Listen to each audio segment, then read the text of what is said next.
The fierce clashes between the Russian army and the Ukrainian armed forces continue intensely as it enters the 11th day within the borders of Ukraine. The pace of Russian troops had slowed as the weekend entered. The Ukrainian General Staff declared all-out defense and resistance on Friday and called for resistance, including civilians, across the country. The admirable resistance of the Ukrainian armed forces finds its place in a historical scene.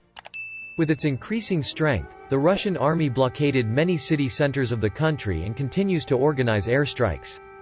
Today, the historical success of the Ukrainian Air Force and air defense units has left its mark on the agenda. According to reports from the Ukrainian Ministry of Defense and open-source research centers on social media, the Russian Air Force suffered a massive defeat and lost more than a dozen warplanes. Let's examine the Russian Air Force's terrible day over Ukraine today, in all its stunning details. Today, the real conflict between the Ukrainian armed forces and the Russian army is taking place in the sky. In the bombardments that have been going on since the beginning of the war, the Ukrainian city centers are in ruins, while at the same time, Russia is inflicting serious losses. The Russian Air Force has had a terrible power over Ukraine today. Russia seems to have lost dozens of fighter jets, helicopters and a drone in the past few days. According to the Ministry of Defense of Ukraine, more than 40 Russian fighter jets and more than 40 attack helicopters were destroyed. 10 days later, it is clear that the Ukrainian skies are highly contentious and there has been a notable increase in reported Russian aircraft losses in recent days. In general, Ukrainian forces, as well as average civilians, continue to resist the occupying forces, and the Kremlin is increasingly besieging large population centers.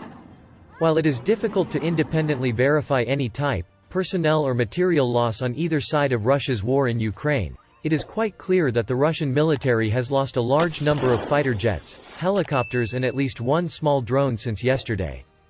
According to the claims of Ukraine's Ministry of Defense today, as well as open-source research centers on social media and posts by local residents, 1 Su-30SM flanker, 2 Su-34 fullbacks, 2 Su-25 frogfoots, 2 Mi-24, Mi-35 Hind and 2 Mi. It is alleged that 8 helicopters and an Orlan unmanned aerial vehicle were shot down by the US-made Stinger used by Ukrainian troops, existing air defense system complexes and Ukrainian jets.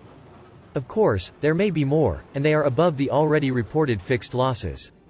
Even if these figures are somewhat lacking in one way or another, it is clear that Russia is rapidly throwing its air combat force over Ukraine. Various videos and pictures of these gun attacks reported on social media have surfaced online. There are unconfirmed reports that one of the pilots of one of the downed Su-34s was a person with combat experience from the conflict in Syria. It's not clear how Ukrainian forces shot down these planes each time, but shoulder-fired surface-to-air missiles, also known as man-portable air defense systems, MANPADS, appear to be a major factor. A video seen below is currently circulating the internet, showing one of these weapons hitting one of the recently shot-down Hind attack helicopters. Former Ukrainian President Petro Poroshenko also recorded a video today with a Ukrainian soldier named Albert, who reportedly shot down the Su-30SM with Igla series MANPADS. MANPADS, including US-made Stingers, have been important components of recent shipments of weapons and other supplies to Ukraine. According to the New York Times, a total of 14 cargo planes loaded with military aid from various countries landed on the border with Ukraine on Friday. MANPADS were also seen in the hands of Ukrainian troops providing cover for today's evacuations from the city of Irpin, just west of Kiev. During negotiations earlier this week, Russia agreed to allow safe passage of civilians from Irpin as well as Volnovakha and the port city of Mariupol, both in the southeastern part of the country. Ukrainian officials have accused Russia of failing to fulfill the planned ceasefires, which led to the complete collapse of the evacuation from Mariupol. Russian bombardment also reportedly cut a rail line out of Irpin, forcing many to flee on foot instead of by train as planned. The Kremlin, on the other hand, claimed that Ukrainian authorities in Mariupol had prevented civilians from leaving, and accused them of holding civilians hostage, ostensibly without evidence, to use the city as human shields against the continued Russian bombardment of the city. British authorities have already considered this to be nothing more than an attempt to divert criticism from its indiscriminate attacks in Ukraine, which has led to increased civilian deaths. Clashes continue across Ukraine. Last week's negotiations did not produce any plans for a more general ceasefire. Also, in cities occupied by Russian forces in the south, such as Kherson and Melitopol, protests and other reports of civil disobedience continue, despite possibly violent repression. Israeli Prime Minister Naftali Bennett reportedly met with Putin in Moscow over the conflict in Ukraine. There are reports that Ukrainian authorities have asked Bennett to act as a mediator. Earlier in the day, Putin had a televised meeting with flight attendants from the country's airlines and is now facing massive international sanctions. The Russian president said that these sanctions against Russia and others constitute a declaration of war. During his remarks, he added that there are currently no plans to declare martial law in Russia and that he would consider any country or international organization such as NATO that enforces a no-fly zone over Ukraine as a party to the conflict. Yesterday, NATO officially rejected the application of a no-fly zone over Ukraine, despite repeated calls from the Ukrainian authorities. Putin also used this opportunity to reiterate the completely unfounded claim that Ukraine is trying to develop nuclear weapons. This is one of the Kremlin's arguments for why the invasion was necessary. The ceasefire declared by Russia was intended to allow civilians to leave Mariupol and Volnovakha on Saturday, but evacuations were halted after Ukrainian officials said the shelling was renewed. Kyiv, on the other hand, is plunged into complete chaos. Sirens sounded again in Kiev tonight, and Ukraine made a statement asking the people in Kiev to enter the shelters and stay in the shelter all night. In one critical development, he developed about Turkey's Istanbul and Dardanelles Straits.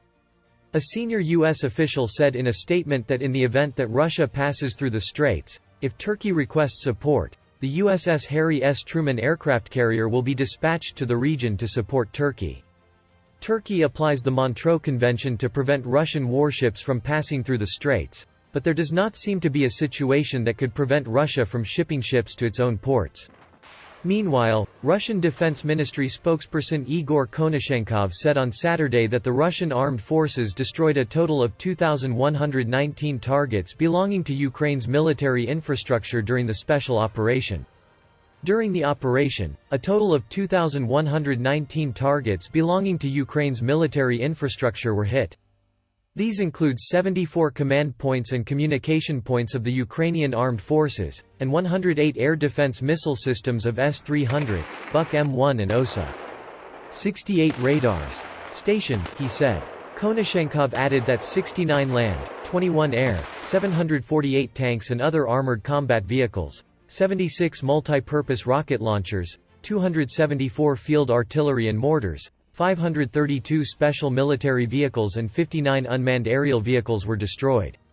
In explaining the emerging developments, the Russian Ministry of Defense said that Russian troops did not target Ukrainian cities, but were limited to surgically striking and neutralizing Ukrainian military infrastructure.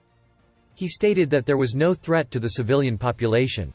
In addition, Russian Defense Ministry spokesman Igor Konashenkov told the media on Saturday that the Russian army destroyed a Ukrainian Air Force Mi-8 helicopter and 4 Sukhoi 27 jets and a Bayraktar TB2 drone on March 5. Today there were new attacks on Ukrainian military infrastructure. On March 5 alone, Russian forces destroyed 5 radars and 2 air defense missile systems Buk M1. In an air conflict near Zhytomyr, 4 Ukrainian Sukhoi 27 jets were shot down.